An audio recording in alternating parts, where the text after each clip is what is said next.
Assalamualaikum warahmatullahi wabarakatuh. Halo semuanya, perkenalkan nama saya Cita Luswefa dengan NPM 224111160. Saya dari program Studi Manajemen. Di sini saya akan sedikit menjelaskan terkait beberapa materi dari manajemen pendidikan. Apa sih konsep dasar manajemen? Manajemen adalah sebuah proses sistematis untuk mencapai tujuan tertentu melalui perencanaan, pengorganisasian, pengarahan, dan juga pengendalian sumber daya yang dimiliki, baik itu sumber daya manusia, keuangan, maupun material.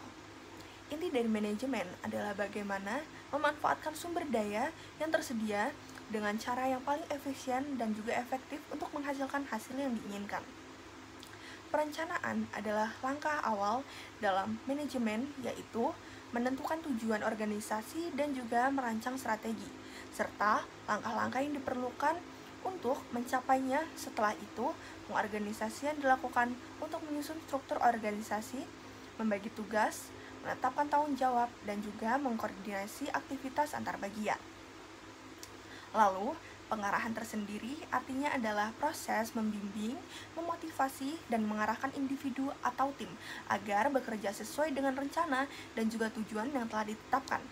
Ini mencakup kepemimpinan, komunikasi, serta pemberian dorongan agar semua anggota organisasi merasa termotivasi.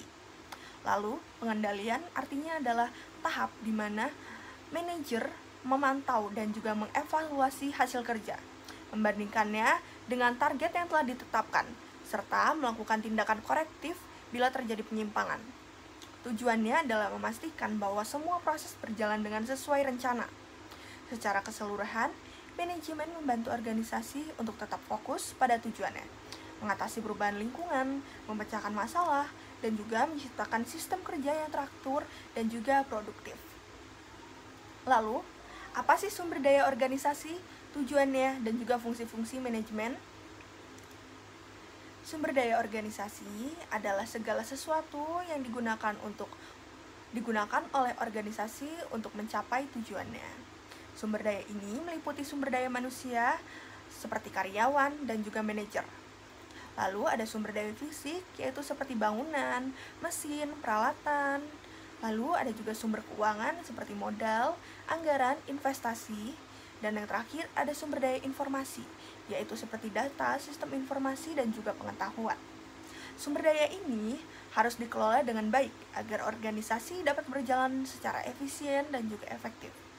Tujuannya manajemen adalah untuk mencapai sasaran organisasi dengan cara yang paling efisien dan juga efektif. Tujuan ini bisa berupa keuntungan finansial, kepuasan pelanggan, peningkatan kualitas produk ataupun jasa, serta keberlanjutan organisasi dalam jangka panjang. Manajemen bertujuan untuk menciptakan koordinasi, menghindari pemborosan, dan juga memastikan setiap bagian organisasi bekerja menuju arah yang sama. Lalu, fungsi-fungsi manajemen terdiri dari perencanaan, pengorganisasian, pengarahan, dan juga pengendalian.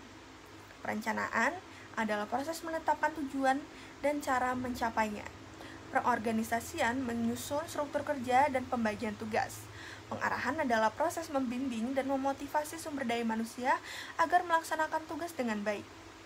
Lalu pengendalian memastikan seluruh proses berjalan sesuai dengan rencana dan melakukan evaluasi serta perbaikan jika ada terjadi penyimpangan. Lalu, keempat fungsi ini saling berkaitan dan berjalan secara berkesinambungan untuk mencapai tujuan organisasi. Lalu, apa yang dimaksud dengan manajemen pendidikan? Manajemen pendidikan tersendiri adalah proses perencanaan, pengorganisasian, pengarahan, dan pengendalian dalam bidang pendidikan untuk mencapai tujuan pendidikan secara efektif dan efisien. Tujuannya adalah menciptakan sistem pendidikan yang teratur, berkualitas, dan mampu memenuhi kebutuhan peserta didik, tenaga pendidik, serta masyarakat secara umum.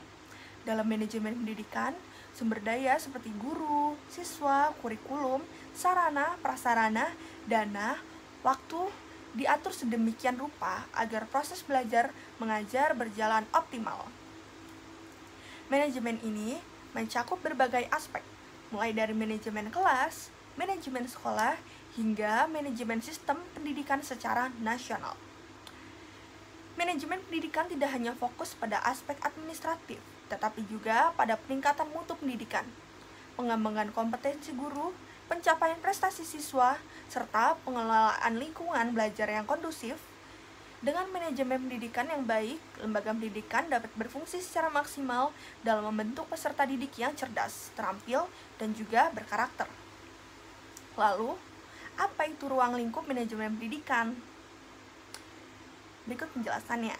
Ruang lingkup manajemen pendidikan yaitu mencakup beberapa aspek yang saling terkait dalam pengelolaan lembaga pendidikan agar tujuan pendidikan dapat tercapai secara optimal. Berikut ini penjelasan ruang lingkupnya. Yang pertama, manajemen peserta didik yaitu pengelolaan segala hal yang berkaitan dengan siswa, mulai dari penerimaan, pengembangan, bimbingan, hingga pencapaian hasil belajar. Lalu yang kedua, manajemen kurikulum yang meliputi perencanaan, pelaksanaan, dan juga evaluasi program pembelajaran agar sesuai dengan standar pendidikan dan kebutuhan peserta didik. Lalu yang ketiga, ada manajemen tenaga pendidik dan kependidikan, yaitu pengaturan, perekrutan, penempatan, pengembangan profesional, hingga penilaian kinerja guru dan juga staf sekolah.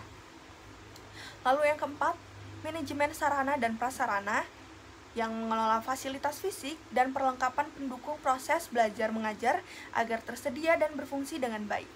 Lalu yang kelima, ada manajemen keuangan, yaitu pengelolaan dana pendidikan mulai dari perencanaan anggaran, penggunaan, hingga pelaporan keuangan yang transparan dan juga akuntabel. Yang keenam, manajemen hubungan sekolah dengan masyarakat, termasuk kerjasama dengan orang tua, komunitas, dan juga instansi luar untuk mendukung keberhasilan pendidikan. Yang ketujuh, ada manajemen layanan khusus, seperti layanan bimbingan dan konseling, perpustakaan, serta kesehatan siswa yang membantu perkembangan pribadi dan sosial peserta didik. Keseluruhan ruang lingkup ini saling mendukung dalam menciptakan sistem pendidikan yang terencana, tertata, dan juga terorientasi pada peningkatan mutu. Lalu yang terakhir, apa sih ciri khas manajemen pendidikan? Ciri khas manajemen pendidikan itu terletak pada tujuannya yang berfokus pada pengelolaan proses pendidikan untuk menciptakan lingkungan belajar yang efektif dan juga mendukung perkembangan peserta didik secara menyeluruh. Berikut ini penjelasan beberapa ciri khasnya, yaitu yang pertama, manajemen pendidikan bersifat human oriented, yang artinya sangat menekankan pada pengembangan manusia, peserta didik, pendidik, maupun tenaga pendidikan. Fokus utamanya adalah membentuk pribadi yang cerdas, terampil, dan juga berkarakter. Prosesnya berlangsung dalam lingkungan formal seperti sekolah, madrasah, atau perguruan tinggi, serta melibatkan berbagai unsur pendidikan yang saling berinteraksi, seperti kurikulum, guru, siswa, fasilitas belajar. Manajemen pendidikan juga bersifat dinamis karena harus mampu menyesuaikan diri dengan perubahan kebijakan, perkembangan ilmu pengetahuan dan juga teknologi, serta kebutuhan masyarakat yang terus berkembang. Selain itu, manajemen pendidikan mengedepankan aspek moral dan juga etika, karena pendidikan bukan hanya soal pengetahuan dan juga keterampilan, tetapi juga pembentukan sikap, nilai, dan juga kepribadian yang baik. Ciri khas lainnya adalah keterpaduan antara unsur akademik dan juga administratif. Keputusan manajerial tidak hanya mempertimbangkan aspek efisiensi, tetapi juga mutu pembelajaran dan juga keberhasilan pendidikan jangka panjang. Dengan ciri-ciri ini, manajemen pendidikan berperan penting dalam menciptakan sistem pendidikan yang bermutu dan relevan dalam tuntutan zaman. Sekian penjelasan dari saya, Cita Laseva. Saya akhiri. Wabillahi taufiq wal hidayah. Wassalamualaikum warahmatullahi wabarakatuh. Terima kasih.